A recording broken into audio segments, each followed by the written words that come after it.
lục pha bàn tơi lục thiên cả cam thì cả có chỉ chốt sọc thu thưa chỉ tì gồm anh cả nặng có thu sọc tiền pi xoay bàn tơ thu thưa tí bay tổng ngang cả nặng có thu sọc thu thưa ở tiền sĩ điểm cả nặng có thu còn ba sọc xoay bàn tơ nâng sọc thu thưa nâng rồi những gì ta mới tí prang lục pha bàn tơi lục thiên cả cam ngày hôm nay thực hiện theo nội dung hợp tác hàng năm giữa tôi chia thêm ở đây như cam thị thay đi cho mát số mà tê sinh điểm học đi cái năm 2025 giữa ban chỉ huy huyện quân sự huyện Thủ Thừa với ban sông rộp lục bách sông ở phía ba này cái đạp áp và sọc xoay đang giác thì cam thi sông ba sông tê sinh điểm ban ngành đoàn thể huyện Rây Neto Cưa Tùng khăn Hòm Bi đại này và thu sọc thu thừa vâng đầu tiên là xin nhiệt liệt cho đón đoàn này ba sông rộp được xoay thì rộp ba ông soi chủ tịch hội đồng của huyện Sai Tàu Thập xoay tớ nâng cái nẹt phải chia ca như kia sọc thu thừa hôm nay anh trôi mà xua sọc tốc nâng chung bơm thời gian của năm nay nhân dân cán bộ lực lượng vũ trang của hai tỉnh và hiệu quả và chất lượng của chính phủ hai bên Việt Nam và Campuchia chung bơm ngay đi nhiều nhân dân không dần chưa chạy thả nâng còn to hơn bên nước không còn to lẽ cái nặng nghiêng xuống làm quay ra ca ăn quạt sẽ cho cây xanh phúng ở chúng ta nói chung và giữa hai đơn vị chúng ta nói riêng góp phần để xây dựng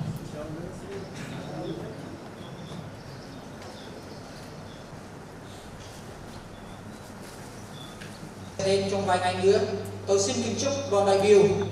của hai huyện Tây Ven và Tô. Hôm nay nhân dịp Tết Cổ truyền cho trong năm nay huyện Thủ Thừa tổ chức đoàn cán bộ đến để gặp gỡ và chúc Tết Cổ truyền cho trong năm nay đối với lãnh đạo huyện Rây Tô. ni bê khang mục dân nâng còn to đặt xa ca sầm rô canh te chân sân chim tết rơm chụp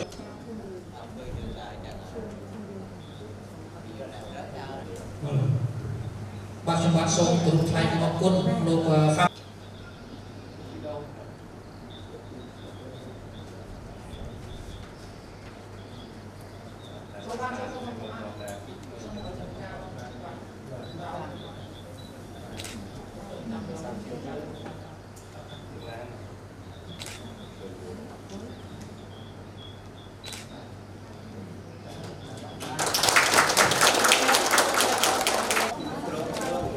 bạn chỉ còn tốt sông cùng chơi không soi vật thiên trong bậc xa sốc chun vật thô ở sao đi đo lục sấy chân thịt tinh vật thiên ở nặng xe sốc cụ thường cái theo chương trình mà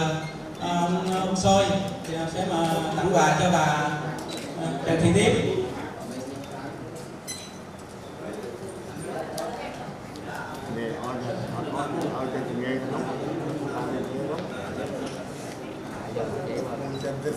Vô giữa chứ đây đây là gì?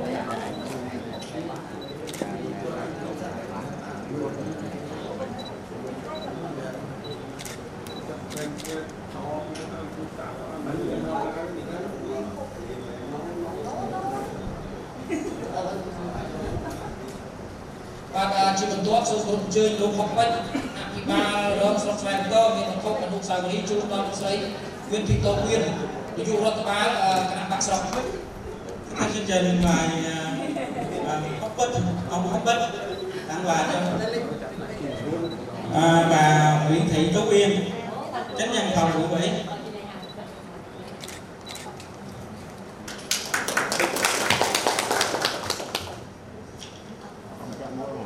bạn chỉ còn tốt sông cùng chơi lục hai sông hai ba rơm sọc xoay to chun còn không còn lục sao đi đo lục nguyên Việt Nam ví dụ là ba trong bậc xa chun chốt những cái nặng cả chun chốt Cái theo chương trình Tây Sơn An lên trao tặng quà cho bà cho ông Nguyễn Văn An,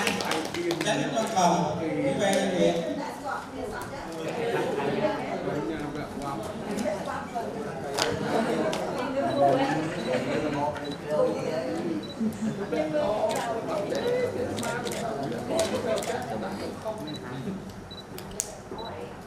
bạn càng thi tốt sông cùng chơi lục lên chi để rẽ sanh tô lên trí miền Bắc Hồng Sa Lý chú đo luôn rẽ sanh tô trên thành dụng miền Chi Ca du thia sọc phù thường. Theo chương trình mời biết mà lên chi chỉ cục trưởng chi khu Xoan Tô lên trao tặng quà cho ông trung tá chỉ huy trưởng Trịnh Thanh Dũng chỉ huy trưởng ban chỉ huy quân sự huyện Thủ Thừa. Ban tổng góp sông gồm chơi luôn rẽ sanh ai công phan Africa mà có vào sọc Xoan Tô chú một thôn ở Sa Lý đo luôn miền Chi Ca đi vô bài sọc phù thường. Tiếp theo chương trình mà ông trưởng chi cảnh sát huyện Xoan Tô lên trao tặng quà cho chính trị viên ban chỉ huy quân sự huyện Thủ Thừa.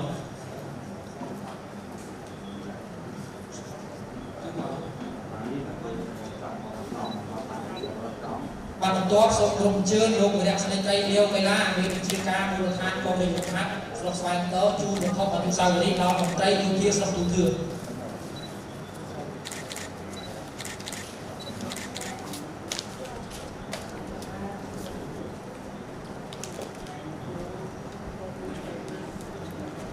Một đây cán bộ ban chỉ quân sự Và Thanh lên nhận quà của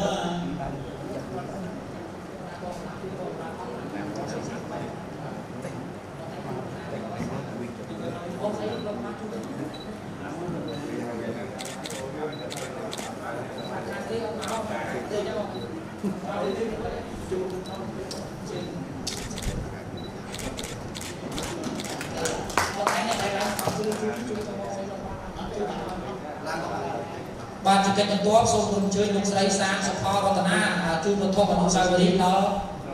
สมาชิกในคณะรัฐผู้สนับสนุนthường đại diện bên cái đội mình hãy lên được mời bên anh đây tiếp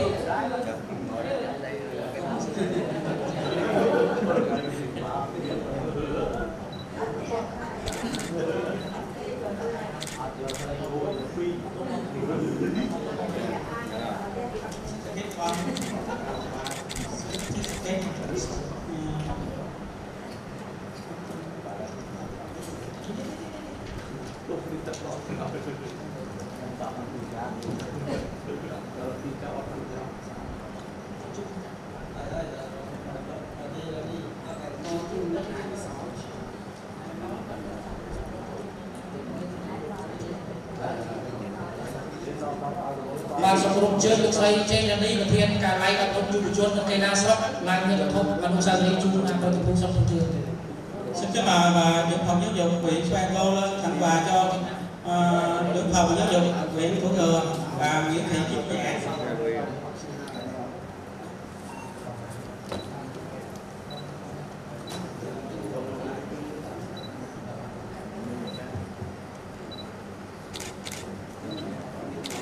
Banកម្មវិធីបន្ទាប់សូមអញ្ជើញលោកសុកសខនប្រធានការឡៃរដ្ឋបាលនិងរ៉ៃធស្រុកជូន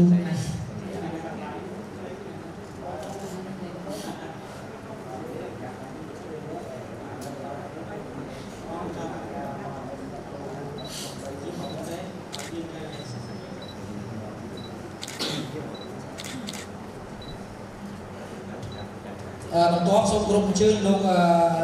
លីលីពីដែនប្រធានសហភាពសហព័ន្ធយុវជនស្រុកស្វាយតើបាទសូមក្រុមអញ្ជើញបន្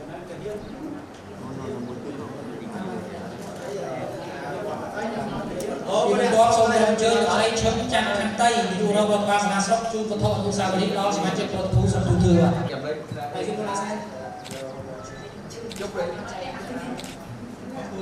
chuyển sao banកម្មវិធីជាបន្តសូមអញ្ជើញលោកហេងធីប្រធានការឡៃប្រតិបត្តិសុខាភិបាលស្រុកស្វាយតើអញ្ជើញជួនវត្ថុអនុស្សាវរីយ៍ដល់រដ្ឋបាលស្រុកទូទឿបាទយកទូឲ្យthế thì phần quà còn lại thì gửi sau nha gửi sau cho con hết thành viên của con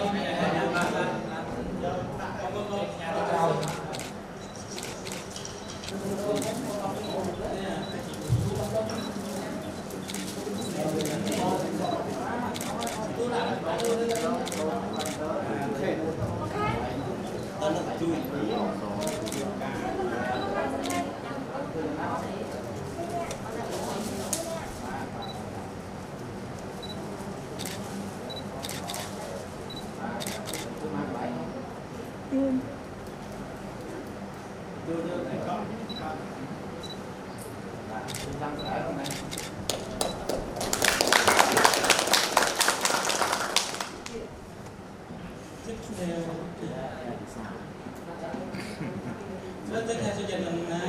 tặng cho chủ tịch hội đồng. Cái này chương trình chị mời chị Tiến lên tặng cho và cho ông chủ tịch hội đồng huyện.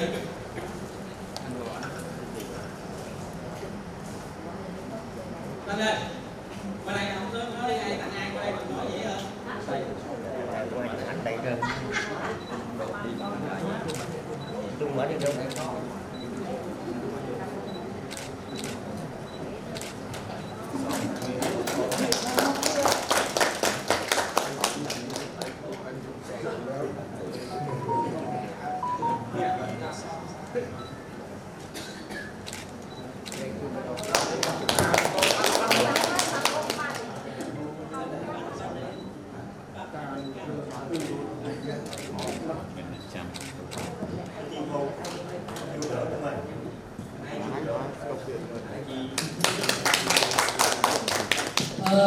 Cảm thi chỉ một tốt số lượng chơi pro thu để chơi làm chú bánh những thứ lại bánh răng để làm quên còn số lượng chơi lùng thì ba đồng số. Tiếp theo chương trình mời ông chỉ huy trưởng chi cục Sông Tô lên nhận quà của ông chỉ huy trưởng ban chỉ huy. Khai điều thi một sân là của nàng sẽ có số sản này. Khai điều thi sân.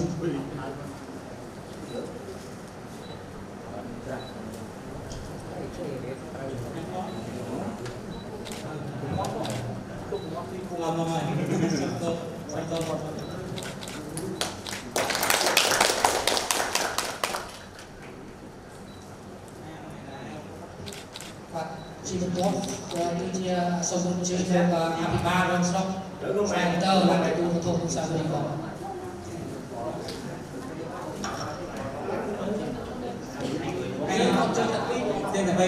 Xin mời chú tới lên tặng quà cho phó viện trưởng huyện Xoan Tô.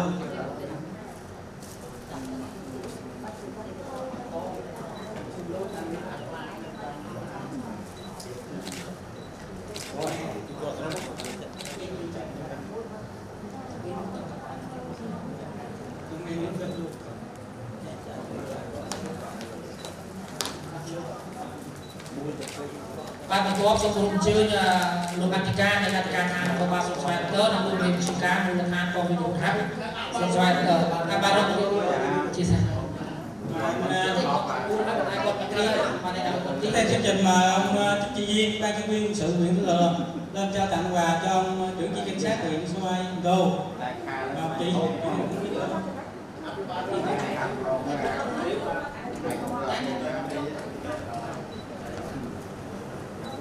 chơi có cây lá không? Làm thành phi không?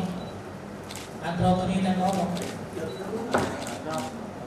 Cô kia mất cô.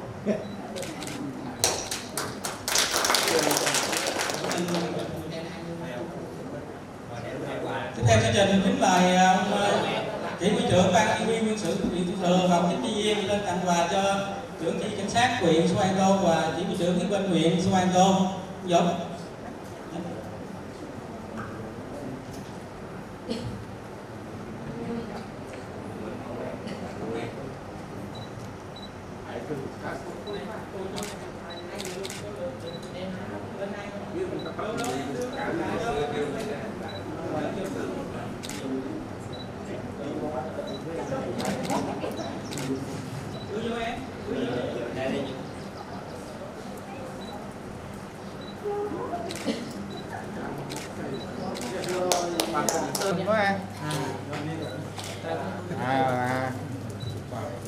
Bảo đâu bạc gì con cầm láng làm này sẽ có bao nhiêu cái kia bạn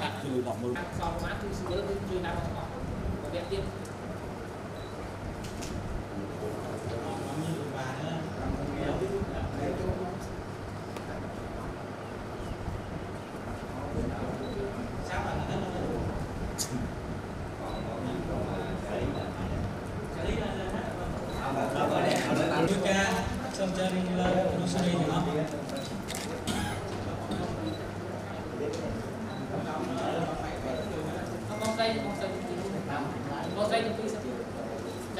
Vâng ạ. vài ba được.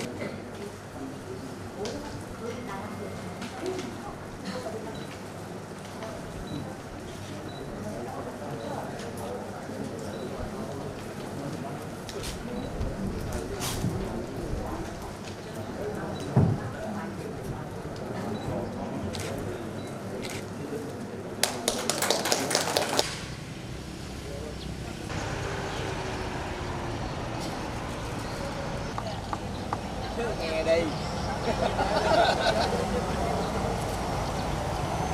Tốt có phải chừng nhạn phút.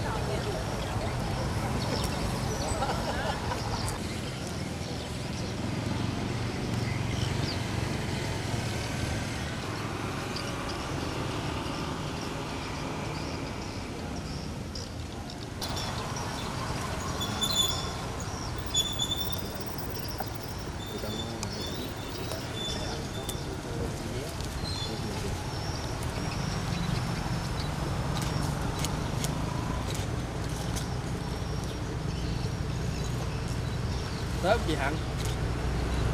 Có tới